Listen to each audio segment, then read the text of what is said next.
네, 금강산에 있는 남측 시설물을 철거하라. 김정은 위원장의 이 같은 방침은 외화 획득이 절실한 북한의 상황과는 어딘가 맞지 않는 결정이었는데요. 북한이 믿을 구석은 역시 중국이었습니다. 최근 북한을 찾는 중국인이 크게 늘어난 것으로 알려졌는데 자세한 내용을 박상률 기자가 전합니다. 지난 6월 김정은 위원장은 북한을 방문한 시진핑 주석과 여러 분야에서 합의안을 이끌어냅니다.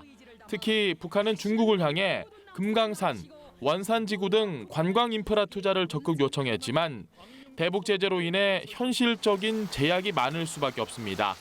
이런 상황에서 최근 금강산 등 북한을 찾는 중국 관광객이 급증해 북한의 관광 수입에 큰 도움을 주는 것으로 알려졌습니다.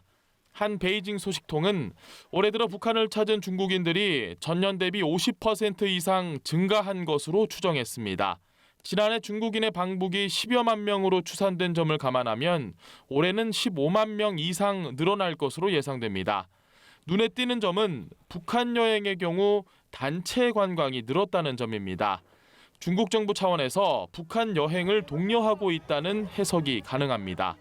실제로 사드 사태 당시 우리나라를 찾던 유커의 발길이 단시간에 급감한 것도 결국 중국 정부의 압박 때문이었습니다. 최근에는 중국에서 평양으로 향하는 철도 노선과 항공편 역시 꽉 차고 있는 것으로 알려졌습니다. 중국이 북한에 관광객을 보내는 방식으로 간접 지원을 이어가면서 향후 우리 정부의 남북 간 경제협력 방정식은 더욱 복잡해질 전망입니다. 연합뉴스 TV 박상률입니다.